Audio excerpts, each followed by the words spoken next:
Building Dreams, your guide through this transformative journey in both business and life. This is your place crafted for dreamers, doers, or anyone who has been told they can't. Get ready as we challenge those narratives together. You're tuning in live to the United Public Radio Network, airing on 105.3 and 107.7 FM in New Orleans. We are streaming on all the popular platforms every Monday at 3 p.m. Eastern Standard Time. Join me for a candid and thought-provoking conversation celebrating your unique journey because you are worth it. Good afternoon, everyone. Welcome to Breaking Norms, Building Dreams. I'm your host, Brittney Ashley, and we are broadcasting live on the United Public Radio Network and the UFO Paranormal Radio Network at 105.3 and 107.7 FM in New Orleans. Get ready to escape the routine and join us for the next hour as we break norms and build dreams. Thanks, everyone, for tuning in. Please send in your messages within comments. I'll be watching. And I'm so excited to have Alex today to come in and talk us all about her entrepreneur journey, mom life, all of the fun things. So before we dig into Alex, let me do a quick bio on you, and then you can jump on in, Alex. Sounds good. Alex is an active CPA and realtor working with the RE/MAX Camosun. She is also the managing director of the eWomenNetwork Victoria chapter and is the chair of the West Shore chapter with Business for Business Networks. Before moving into the industry, Alex founded the managing and virtual CFO accounting firm. She is now using the extensive and diverse skill set gained running her own company in the accounting world to the real estate industry. Alex combines her knowledge for real estate, gut instincts, and accounting experts to enable her to do more than just help people buy and sell properties. I know, Alex, you wear so many hats. I'm so excited for you to come in today because we can talk about so many different dynamics. Yes, thanks so much for having me. I'm excited. Yeah, maybe I already said a bio about you. Let's dig in on high levels and then we can go in a little bit deeper. Sure. That sounds good. So tell us more. Tell us who Alex. So I guess you kind of got the brief version of it. I've had a bit of an interesting path. It's not a typical one. And I started with what I thought was going to be typical with going kind of in the accounting stream of things. And for that, to get like your accounting and your CPA, it's about 7 years, I'd say, of getting your accounting degree, then getting your CPA, working with firms, getting the experience you need. So it's a lot of time, a lot of effort there. And so went into that, started just getting all the experience I needed. Then I found virtual as an option. So I worked with them for a few years. And then I ended up starting a virtual accounting firm of my own, grew that for a few years, which was amazing. But then I decided, hey, I want to do what I love, which is real estate. So I sold it, went in, changed the industry completely. But at the same time, I think a lot of it goes hand in hand. I'm just doing exactly what I love, and I'm using like the foundation that I built before that. So now I'm in real estate and still keeping my CPA active just to kind of ensure that I'm keeping the brain going. But yeah, it's been a journey for sure. Yes, and I knew you when you started CFO accounting firm, and then just kind of watched the journey. I remember like seeing like when you started, and I was like, oh, I want to meet her. Yeah, I know, and I felt the same too because it was like you were doing something similar, right? That would be almost like a complement to business, right? Because we're both in that virtual space. So yeah, I mean, and then that was like pre-COVID. So then it was actually kind of cool and different. And then COVID happened and everyone was doing it. I know. I think we started like the virtual realm of things and everyone would be like, oh, that's so cool. That's so smart. And then COVID hit and it's like the way of the world. Yeah. Now that's just the norm is running your business from home or running it virtually. So yeah, I mean, it's a cool space to be in. I personally love it. I know there's a lot of people that can't really necessarily work from home, but I don't know, maybe I love like also the chaos too with the kids by my side. Like I don't know how some days I do it. It's like maybe mind over matter. I don't know. But I think Yeah. it drives from passion too. Like I started this business from passion, and I know you started your businesses from passion. So um, you wear many hats. So it's not just because you do still do accounting, but you do real estate. But then you also are the managing director of eWomenNetwork. And then what was Mhm. the business? I always seem to mix this. Business for business networks. So that's like another kind of smaller group. But yeah, the eWomen Network is definitely a bigger role that I'm taking on. So yeah, that's new as of just a few months ago. So it's just another little thing that I'm throwing in there because I love to do a million things at once.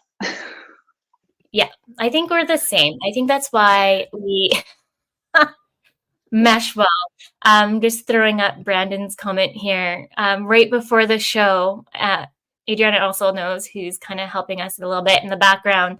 We got a husky mix, and he was crazy downstairs. And I was like, okay, he can't be getting in too much. He's in his kennel. And I come downstairs after back-to-back meetings for the show, and he ate the dog's bed, and it's just like fluff everywhere. Oh, It was like we had a pillow fight, and I was like, "What oh happened?" no. I'm like, so I'll have to deal with that when I go back downstairs. Yeah, that's the fun. I mean, I've got 2 dogs as well, so it gets, well, and obviously almost a 1-year-old. So Yeah, there's a lot going on, a lot going on. yeah, a lot going on. Well, maybe you can dig in a bit about. I know you kind of high leveled with the CFO accounting firm, but what kind of drove your passion to start a business by yourself? Because a lot of people, when they go into accounting or just even bookkeeping, whichever, a lot of people just think it's easier to just go off and go underneath an umbrella of somebody else.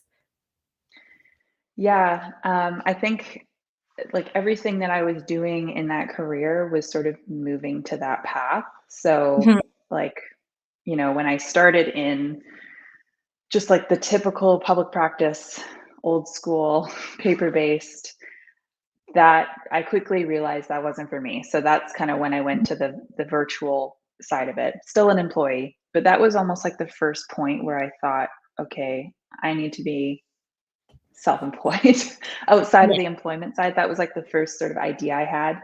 But I wanted to gain the experience I needed. So then the first step before I actually like started the corporation is I actually just took on a few part-time clients, sort of as I was moving outside of the employment. I took on a few sort of controller jobs for companies to help them clean up everything. Um, and that was like the first sort of idea of like how it would be working on my own without anyone supporting me. And it felt great. So very quickly after that, I kept accumulating more and more and more. I didn't have a job anymore, so that was like my main job was just getting more clients.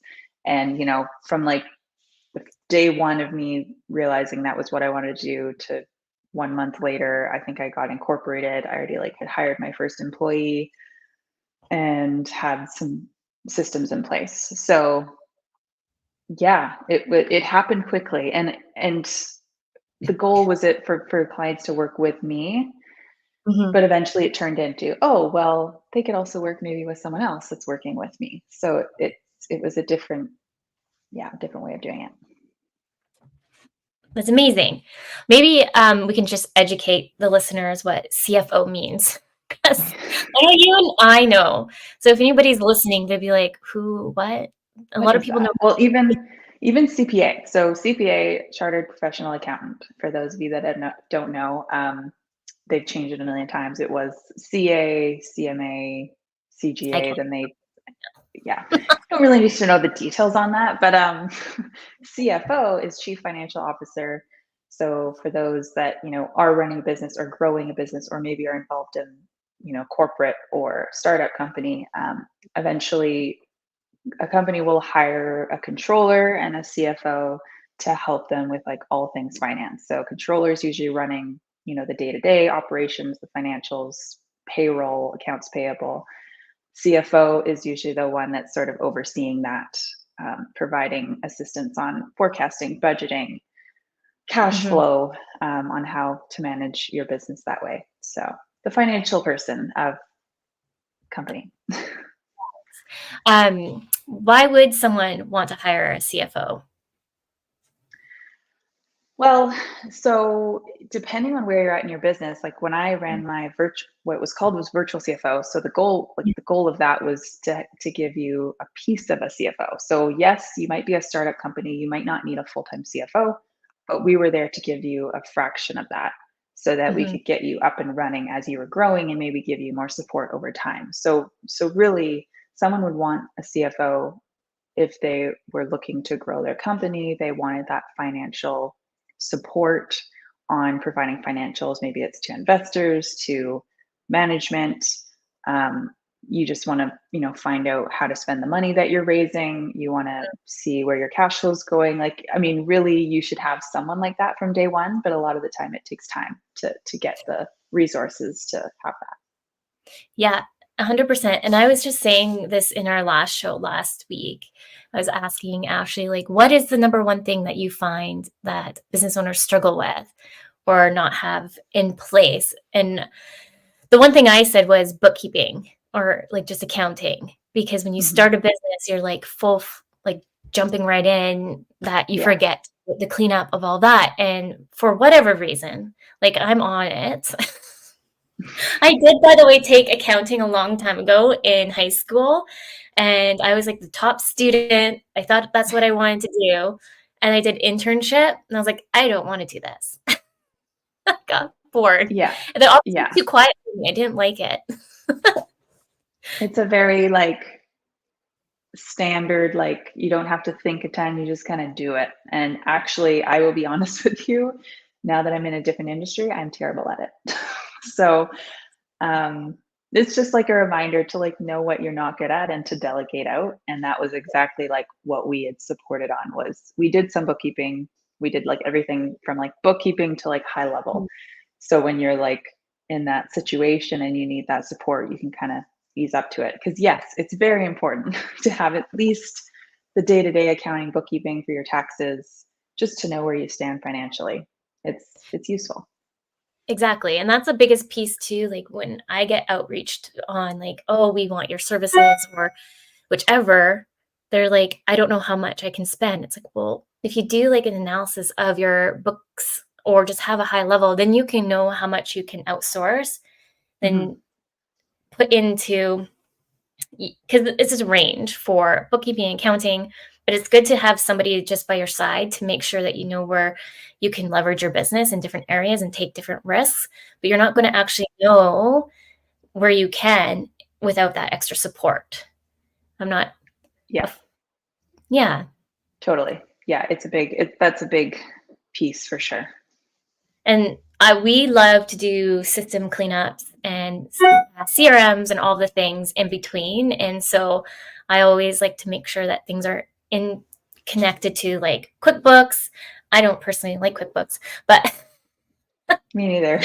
um, I personally loved Wave, but I moved into QuickBooks because that's what we use here. But yeah, I personally just think like everything can really work together. So then you're ready to scale your business up. Um, what was the big like aha moment when you're like, I want to move into real estate? Because I was talking to my sister-in-law and we're both saying like there's so many bookkeepers and accountants that we know along the way that seem to turn into real estate agents. And we're like, is it a trend? Like, Yeah, I know a few of them too, for sure. I don't know. Everyone's different in like what their path is, but for me, like I've always been focused on real estate, but it's always been like a side thing. So personally, I think I've been invested in like 6 different real estate transactions for me. So that means like buying and selling and kind of moving up within our own home.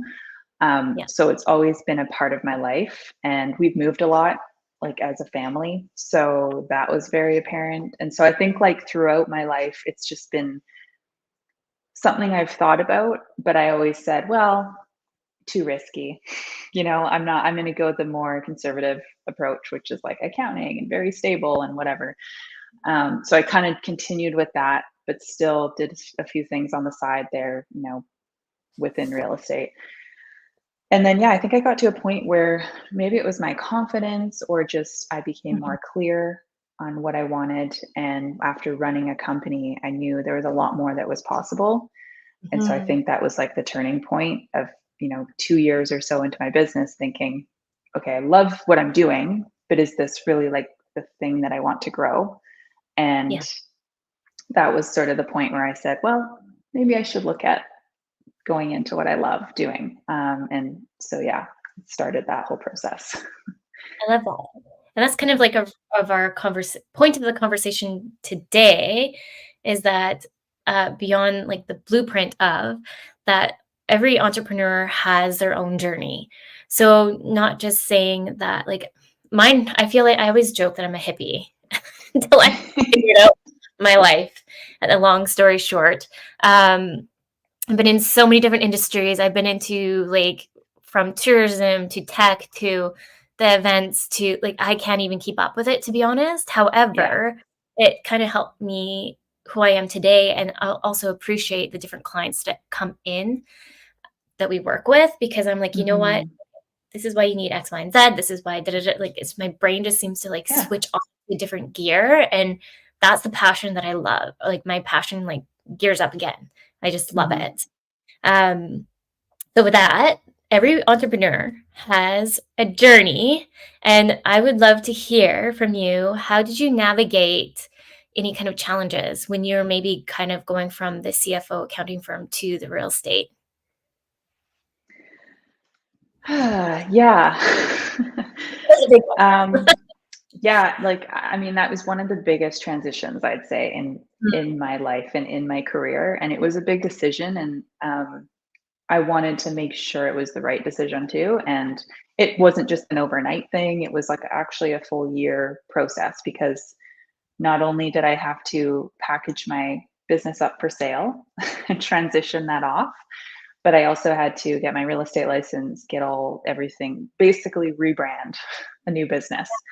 Um, and the big difference being my virtual CFO business was more of a brand, more of a company, Mhm. not just me.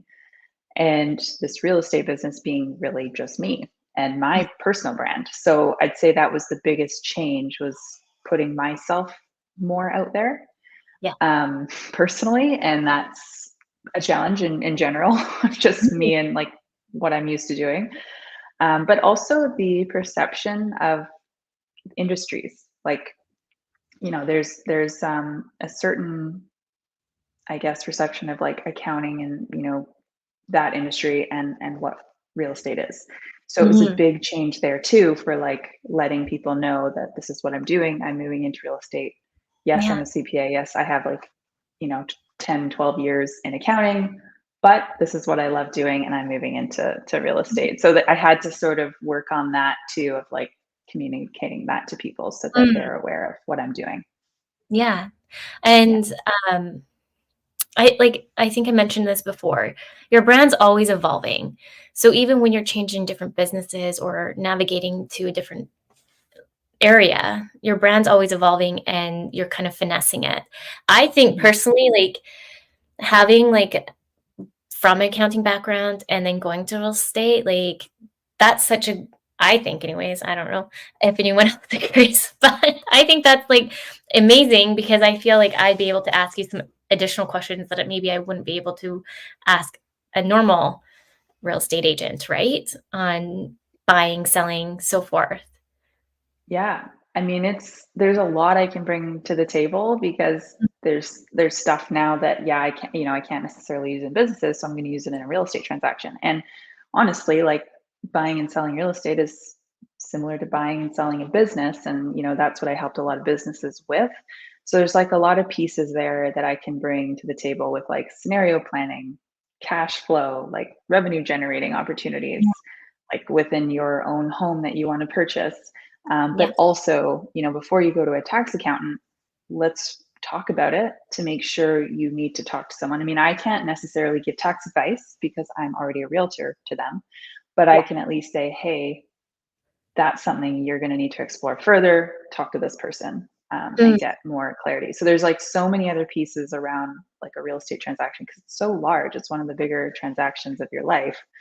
There's a lot right. of stuff you need to know, and so yeah, I'm trying to give that extra education for Mhm. people that need it within that process. No, and I think that's amazing because I think a lot of us, even too, as women, trying to understand finances is such a. I have somebody coming in a few months from now, just talking about empowering women with financing and understanding the Mm, financing piece because I feel that we are definitely sometimes a gap. We just kind of throw it over to like the husband or the partner to take lead on that. mhm. And I know for me personally, I just like to my husband, like, tell me what I need to do. But I'm trying to be mindful of it. I'm really trying to Yeah, like push myself further. Maybe it's for me personally, it's like it gives me anxiety. I don't know if anyone else can relate to it, but financing gives me anxiety. And so I think that's where part of my ADHD comes in. So if it gives me anxiety and I don't want to know about it, I shut down. And so the easiest solution is just throw it over to the husband and he can tell me what I need to do. yeah, and I think that's common. I think a lot of people have that feeling, right? Unless like you have experience in it, or like that's your where Mhm. you work or whatever, like a lot of the time that's normal. Like you just pass it off to whoever can deal with it and then you can ignore it. Yeah. And I think So, it might stem further down to like if your parents educated you on it at a young age or not. Like, yeah. I don't really think my parents educated me enough, really. Like, maybe they said things to me and maybe I blacked it out. I don't know. But I don't recall anything really until I got into college. And to be honest, like, that's probably the worst because I'm already then in my routine of what I think money is like. So now I'm in college or university on this kind of spree, thinking, oh, Yeah. like, not that money grows on trees, but you know what I mean? Like, it's just a different mindset. Like the whole TikTok trend of like girl math. Yeah. But I love Totally. seeing the TikTok trends because I'm like, oh, I thought I was the only one that thought that. Yeah, well, and also, like, not even just parents, but also just teaching that stuff in school. Yeah. Like, Yes. why is it not happening? Like, it makes no sense. There's so many simple things for people to know around mortgages, taxes, credit cards, like just that stuff that you could really learn before going off to college. Yeah. So, yeah. It's true. Like, I think who was I? I'm trying to recall who I was talking to. I think her name was another Brittany. She's not in what she is anymore, but she made a comment of that we should start teaching kids at like age 6, give or take, just the high levels of financing. Obviously, try to make it fun so they can understand it. And I can't remember what another piece I was listening to as well is that we're just so used to using credit card now. So like I Mm, personally yeah. like credit card a lot more because I don't have to sit there and count my change. Yeah. It's Well, just with easy. everything digital, like everyone's just tapping. It's Like, true. yeah. And so Yeah. now the new generations coming into the real world, they actually don't know how to utilize money. They just go right to credit Yeah. card.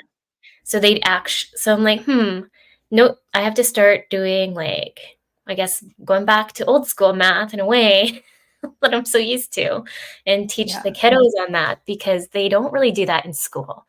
So trying to make sure that they feel educated enough when they go in the real world that they can do both and understand both. Totally. Yeah.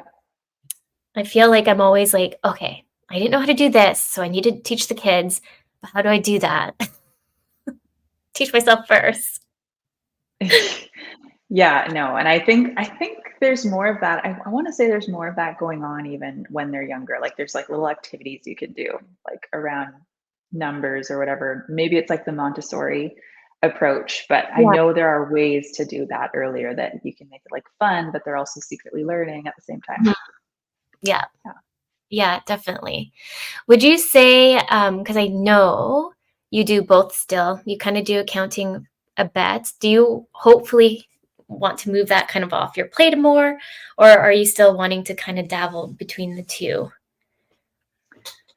My ultimate goal is to wind down accounting altogether. Mm, As much as I like don't want to let go of that piece because I've worked so hard for it, it's not what I want to be doing moving forward. And so, there comes a time where you just have to like let it go, rip the band-aid, and continue on the path that you want to continue on. And that's where I'm at this year. Probably it's going to look like that or close to it. Um, so yeah, I plan to really focus 100% into real estate, and I'm still going to keep everything, education, professional yes. development. I have to in order to keep my CPA active. So there's going to be things I have to learn in the process to keep my brain going. Mhm. But like in terms of where I'm working, it'll be more in the real estate side. Amazing. Do you have any tips for anybody who's thinking of kind of like selling their business since you went through the process? Yeah. So usually when someone's looking at selling, a lot of the time you should probably start preparing like 2 years before that. So I like for me, when I make decisions, it's rather like quick, like, okay, I made the decision, we're getting it done. Yeah. So I didn't have 2 years. So it was really like a few months. But thankfully, I'm an accountant and I had all my books in order. Like everything was really, really like organized. So my one piece of advice would be to, start now on Yeah. the organization side, the administrative side. You need every single thing possible to support your business and like the accounting, sales, marketing, whatever it is, so that when the time comes and you get like the due diligence period, that's when they start looking with a magnifying glass in your business. You have everything all good to go. There's no surprises, and that part will go smoothly. So that's like the one thing for sure is like have ideally an online software, no paper, keep it all really clean and digital. And the second thing would be, depending on the nature of your business, of course, if you're involved and you have other employees or other Mhm. people, one of the most like the biggest things that are saleable would be running the business without you in it. So make Mhm. sure that you are working on removing yourself, or that your business can still function without you in it. That's one of the most challenging things because you're usually the one controlling it all, doing it all. Yeah. And so that's the one piece that's going to get you more value, is if you can show that your business is great without you. Mm, love that piece of advice. Um, just cleaning up too, like having like a CRM system in place and SOPs in place are Mhm. Yeah. I was just talking to somebody else about that, the importance of that. You might not think that you want to sell now, but you never know what's going to happen down in the future. And also too, like maybe you might never want to sell, but you're to the point you're ready to scale and bring in more employees, subcontractors, whatever it is, but people can't read your mind. So, Yeah. I wish they could, Basically. Yeah. but make it a little easier on all of us sometimes running a business. But having like those SOPs, and if listeners don't know what that is, that's system operation procedures. We love them over here. Um, when we're working with different clients, it's just really I like to say a high level recipe plan of how you run a certain process. You don't need to make it complex. If you can create like a mini video that's like 3 minutes or less, okay, a good option, but also to having it in a high level document so you can kind of manipulate the document as you go and grow and processes change. It's just an easy place to kind of go and edit as needed. Yeah, totally. We are already at almost like 30 minutes, like 2 minutes and counting off. But for before we switch gears, I just want to say, for those just tuning in, you're listening to Breaking Norms, Building Dreams. We are live on the United Public Radio Network and UFO Paranormal Radio Network, 105.3 and 107.7 FM in New Orleans. I wanted to say that so we can switch gears onto mindset, because that's a big topic. Oh, yes, definitely. You already know, but the listeners might not know. I'm coming in to speak at eWomenNetwork. Maybe we'll touch base on what eWomenNetwork is so everyone understands what that is. But I'm coming in to talk about imposter syndrome, and a big piece of that is also mindset. So we can dig into that a little bit in our conversation today. But before we do, share with us what eWomenNetwork is, as you are the managing director here in Victoria, BC. Yeah, so eWomenNetwork is actually a much wider group of women throughout, the U.S., Canada, beyond. So there are different chapters depending on where you're located, but I'm running the Victoria, BC one. And it's really just a group of strong women who are looking to support each other and to help each other grow over time. And it doesn't really matter if you're just starting a business or you're 20 years in. There's, you're getting the support you need. You're getting education. You're getting actually some coaching calls as well in there. And depending on the membership, there's also a few calls a month with Sandra Yancey, who's the CEO of eWomenNetwork. So it's a really great way to get support from others that are, in the same situation as you, that are growing your business, but also a way to connect and grow your business by networking and doing that as well. So yeah, it's cool. I really like it. It's one of my favorites with the group of women we have. It's really powerful.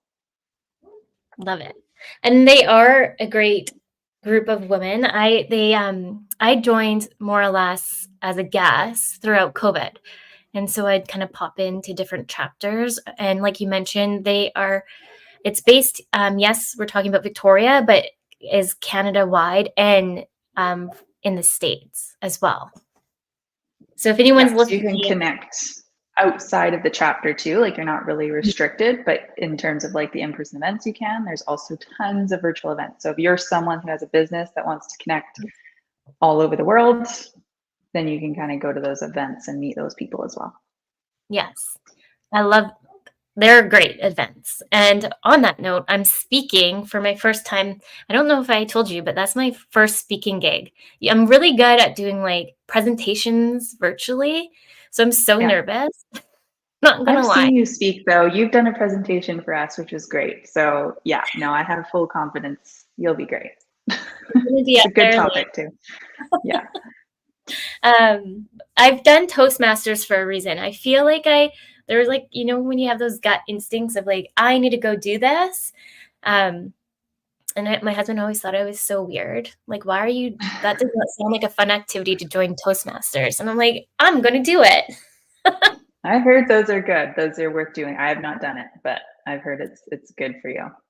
It is. There's so many who've been part of Toastmasters for a long time. I feel since it started, the one that I joined anyways, it was in James Bay. They're still actively running, but a lot of the little there they've been there for 20 years. They're committed. And I love it because when any new members come in, they really challenge you. And I remember I won't cry, I promise, when we do eWomen. my first Toastmasters, I was like, yeah, I got this. And I go up there, and I'm just crying. I was so nervous. I did a public speaking course at UVic. It was one of the first courses I ever did after high school. And it was the most terrifying course I've ever done. But I knew it would come in handy at one point. Yes, you just never know, right? And they do say that the biggest fear for a lot of people is public speaking. So yeah, I can't remember stat on that. I'm just going to say 70%. That sounds like a good number. Good round number. But yeah, how would you say mindset has helped you with scalability with the CFO accounting? We can go in that point of when you're ready to scale, how the mindset helped you. Yeah, and I think scalability to me means so many different things. With my CFO business, we were working that our main clients were startup companies that were tech companies growing quickly. So scaling was a very obvious, like, okay, scaling your business meant growing your customers, growing your employees, growing like everything within your company. Now, for me, I think of it differently because it doesn't matter really what your business is. There's like always a way to scale. And like how mindset helps that is thinking that, because yes, if you're a one person business and you're like, oh, I want to scale, but I don't know if I can hire like a bunch of people. Well, maybe there's a way to do that without Yeah. hiring, right? And I think one of the biggest things I've learned is really standardizing your service or product. So if you have 10 different offerings and you customize with every client, that's going to be really hard to scale. Whereas if you have one service offering that you can give to your clients that you can duplicate across multiple, that's where the SOPs come into play, then that's also a way to scale without, physically hiring people to do that. As long as you have a process in place where you can actually be efficient in that, you can scale. So I think that was like the one thing I had learned probably like towards the end of my business, which, would have been nice to know before. But there's so many ways of doing it. And now you look at my business now, I don't have a team. It's me. So really the way that I can scale is by creating really strong processes and delegating when needed to other resources. And that doesn't necessarily mean employees. It means, a VA or like marketing support or some sort of support that can help me do what I need to do to grow my business. I think thinking about that as a mindset is very important. Because if you have that scarcity mindset of, I can't outsource because of X, like you kind of go down this hole, really. Like everyone has different mindsets and different ways of outsourcing and whichever. But if you start thinking negatively, that's going to start putting you back in your business. And so switching your mindset to be more positive, like for me, let's just use me, for example. When I first started the business, I was scared for discovery calls because I was like, oh my goodness, they're judging me on the phone call. I don't know what I'm saying. I'm not good enough to be here. Like, why would they hire me? And I just remember that was like my first year doing this. And I was like, if I keep this up, I'm not going to be able to land any clients because I'm so nervous, so anxious. And you can just read people's kind of like, I don't want to say aura, but body language, all the things that you're not really connecting. And so you can't really land that client because they're like, why is that person just so like uptight maybe, or like whatever they're thinking. So I remember, I don't even like, it was like a aha moment that I had for myself of like, okay, you know what? It's not even a discovery call. I don't even like to call them discovery calls. Personally, I put it on the website because that's good for SEO. And people are like, oh, free discovery call. I like that idea. But I personally, my brain, I started calling it coffee chats because at the end of the day, I may not want to hire you as a client. And I think that is kind of, a lot of people are like, oh, you don't want to hire me? I'm interviewing you. It's like, no, actually, it's not an interview. It's a two-way street. Exactly. Exactly. So once I had that aha moment, I was like, I remember just like, this is so easy now to jump into calls. Like I would be so anxious, like maybe an hour, I'd like research all the things and do all the things, and they end up not even signing. So it's like, why am I putting in this extra time?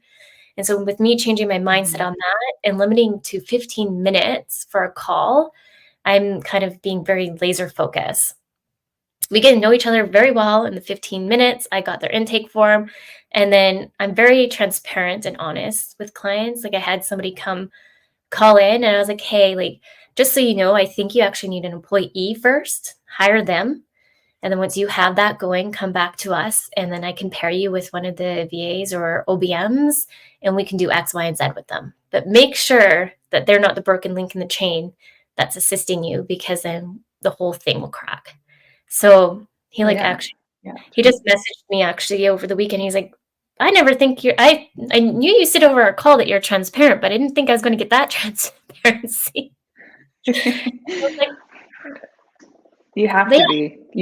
And I think that's like the biggest thing in business too, is really just staying true to who you are, like in those type of calls, because so many times, like I agree. I used to freak out about them too, about being just like overthinking it. And you yeah. really have to just like, here, this is your business. This is how you want to run it. I like to get to know people and like build the relationships before I actually go into more than that, and like finding out what challenges they have. And not everyone does that. Some people just go straight to the point on sales and selling.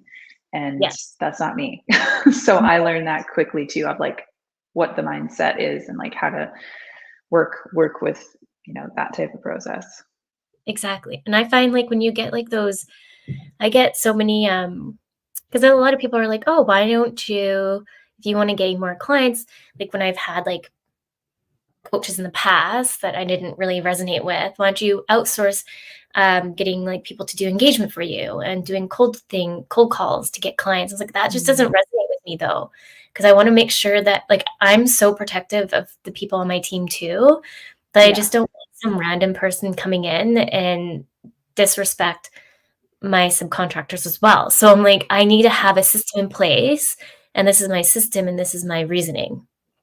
But it's hard because when you're building a business and things aren't going well, because we're like in a recession, it's like you just want to take on clients, but it's good to keep to those boundaries to and leave the doors Yes. open for the good ones that come in, because the bad ones take a lot more energy.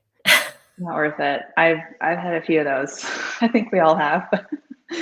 Yes. I was just having a conversation about this the other day of I was very open about it. I was like, I just because I end up like not firing them, but was just like, I think we just need to go our separate ways if we can agree to disagree.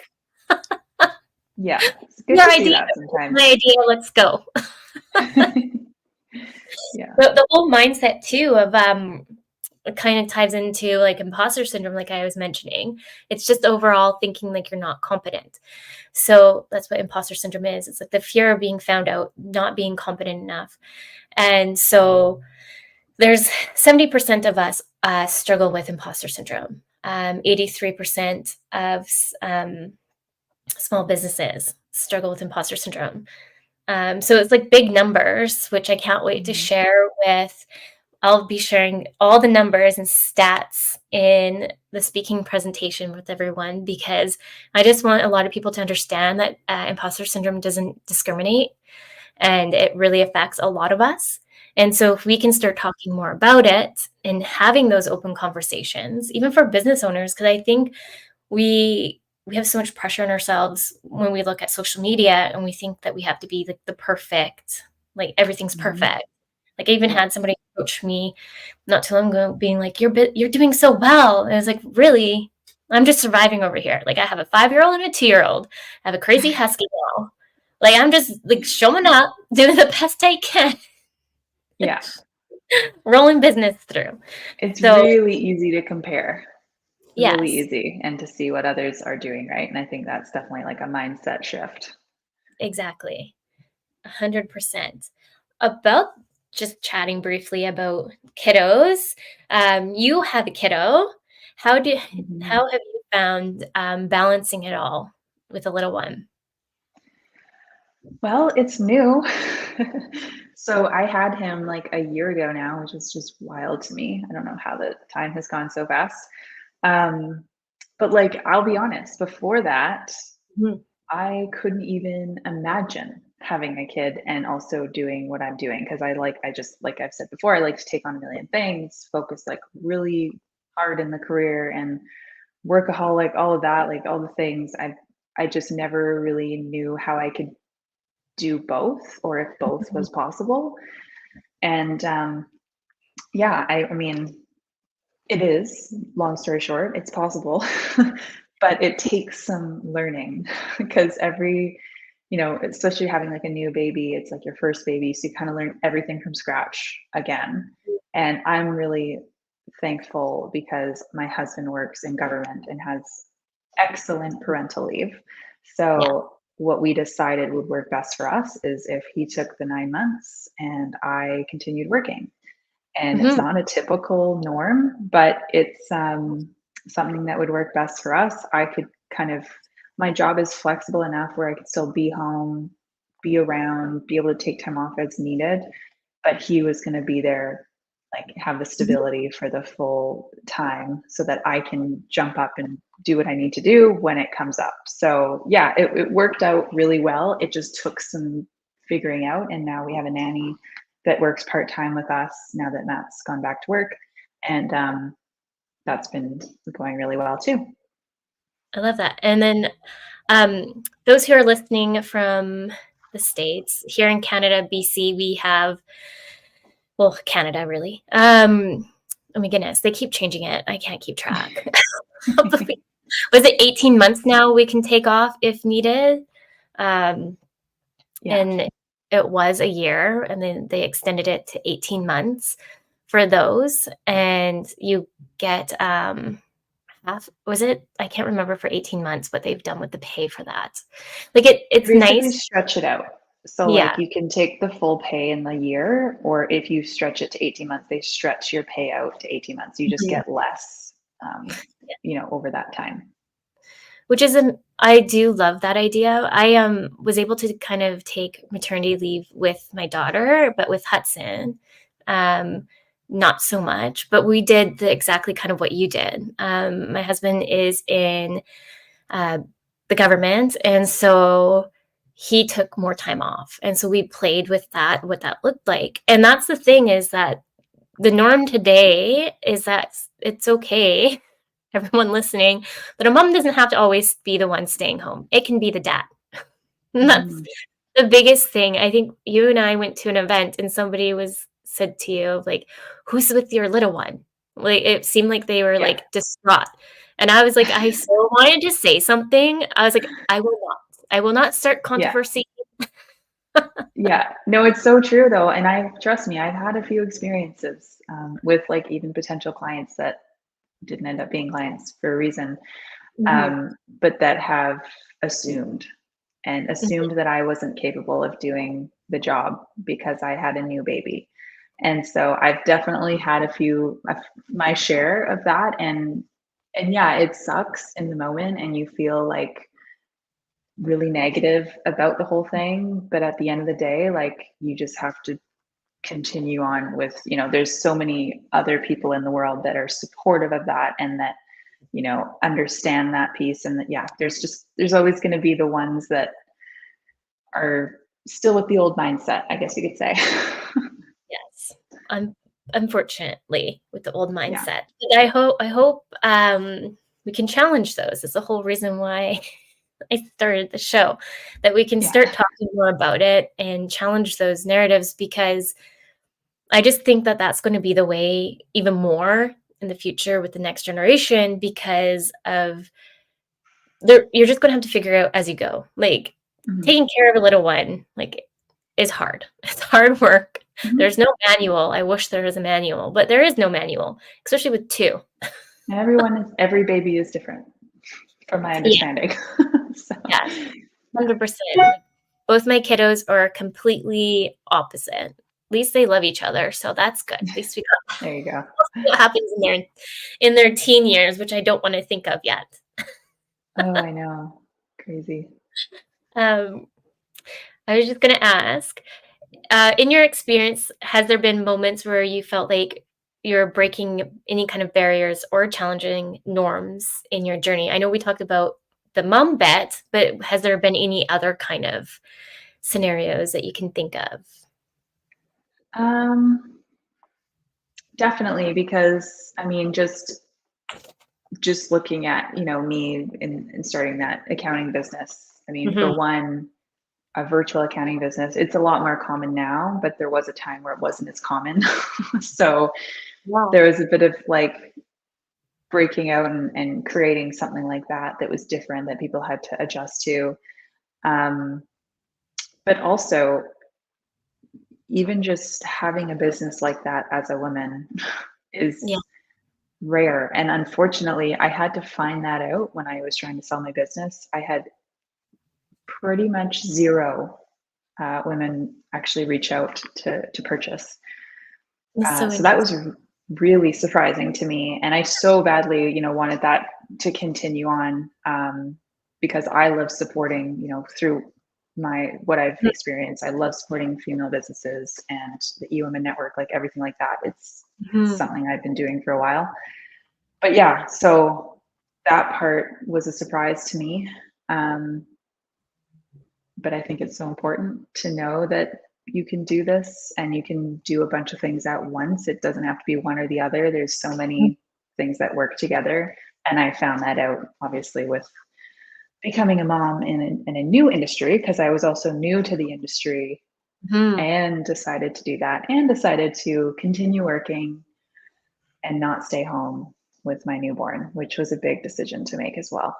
Mhm. It is. It definitely is. Yeah. Um, I know I felt like so much guilt when I kind of made that decision as well, but we were in deep a little bit more, I guess, because the second came, and so I've already built this business up with the first, and so Mm. it's kind of like you can't look back now. Like, Yeah. just go 9 to 5. But that's another thing, like, I'm hoping, I wanna break down those barriers as well, like, even those who are in a 9 to 5 and an employer hears that you're pregnant or whichever. I think we need to start making a more, I wanna say, safe community for, uh, moms, women, that when they announce that they're pregnant or going through that journey, it's already hard enough on our body as it is. Hmm. We're growing a human. But then having, like, that negative take of,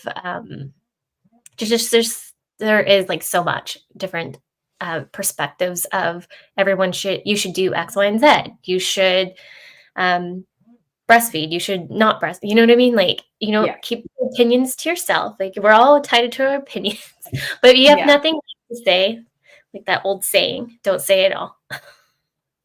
Yeah. No, and I agree. And like for me, I was pretty good at hiding my pregnancy for a long I time. I didn't don't. know. I didn't even know. I remember I saw it, so I was like, "No, no." Yeah, what? This isn't right. Yeah, no, I had a lot of clients that I saw after the fact being like, "Oh, you have a little one." Doing the math in their head, and I'm like, "Yeah, oops, forgot to tell you." But yeah, I mean, that was just my decision because I just wasn't sure how people would take it, especially like current clients I'm working with. Like, obviously, I'm still actively working and I plan to actively work, but there's always this like fear that they think, well, maybe you're not going to continue working. Maybe you're going to like love being with your baby so much that you don't want to work with me. Well, some people might be, but for me, that just wasn't where I was focused. And yeah, so I don't think I'll hide it again. Like I'm a Mhm. little more open to the idea of that. But yeah, I think it was until like the last 2 months where I was like, okay, physically I can't hide this anymore. Yeah, and I think it's sad that some people have to, like, that fear that they have to hide it because like, sharing that experience is so exciting. Um, Hmm. and Yeah. that I really don't think that we should have to hide it. I think it's something that we should be, 'cause I totally get where you're coming from. I know I was super scared to talk about it when I had my first, um, and I still look back on it and was like, I was right on my fear of why." Yeah, But, exactly. um, I just hope that we can start changing those narratives and talking more about it, that it shouldn't we shouldn't have to come from a fear base, especially when it's something so amazing, Yeah. that we should all celebrate. And also too, just celebrating, women in community, I think is really important. I came back from, like, a tech background, and it's actually quite surprising to see that it was very, uh, catty. And it's like, we're all here as a team. Why are we not supporting each other on the project that we're trying to get done, than bringing each other Mhm. down? It's Yeah. just mind-boggling to me. Like, I just don't quite understand it. Um, Yeah. but I guess that's where we have to come in, those who love to build the community of having a stronger mindset of just keep pushing forward, because we're just gonna organically cultivate the community that we want around us too. Yeah, totally. Yeah, I know, I agree. I think and that's through like eWomenNetwork too. I'm really trying to push in that direction as well with supporting others and like making sure that community exists for Mm-hmm. people. Which is very big. I know here in Victoria, we definitely need more like that, for sure. I feel like it took me a long time to find like my virtual community, I like to say. It took me a Mhm. solid, and until last year, really, I felt like I couldn't find a community, and I was like, why is it such a hard time? And then I joined the forum, and I love the forum so much. A lot of them seem to be all based over in Vancouver, but I'm in their little group chat, so that's okay. Oh, You know, nice. I'm only a ferry away. Yeah. But that's what I do like about eWomen here is that it's here local, Mhm. and we can all connect a little bit more, and at least go for coffee than just have it like the virtual. You need that human connection. I think we all Oh, do. yeah, totally.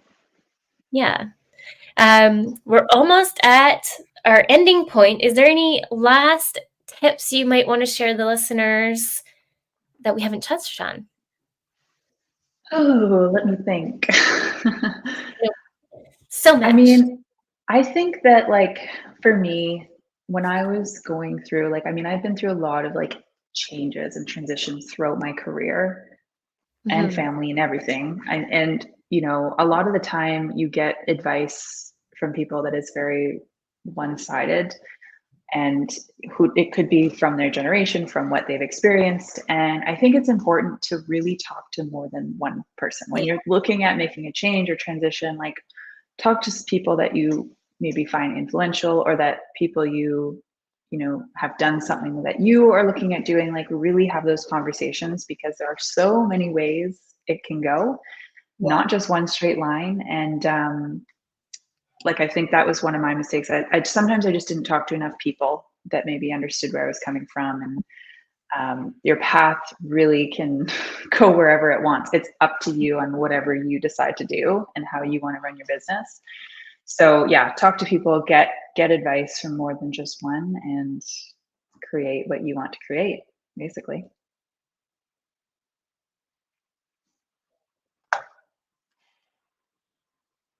And maybe we lost Brittney. I'll wait a few minutes, see if you come back on. Oh, there's. Are you muted, Adriana? Sorry, guys, we're probably having some technical difficulties. It's been kind of going in and out today, but can you hear me okay, Alex? I can hear you now. Yep. Okay, wonderful. Thank you so much for going through all of that for us. It was so valuable to see and hear your experiences as well. And honestly, I resonated with a lot of what you said because I'm also a female entrepreneur. Yeah. So Awesome. thank you again for coming. I think we're coming up to our end here, and we're just going to give a huge shout out to the United Public Radio Network and UFO Paranormal Network and everybody that came into our chat room. Thank you so much. And again to Alex, and we will see you guys next week. Brittney does have another guest scheduled. So thanks again, guys, and have a good one. Thank you.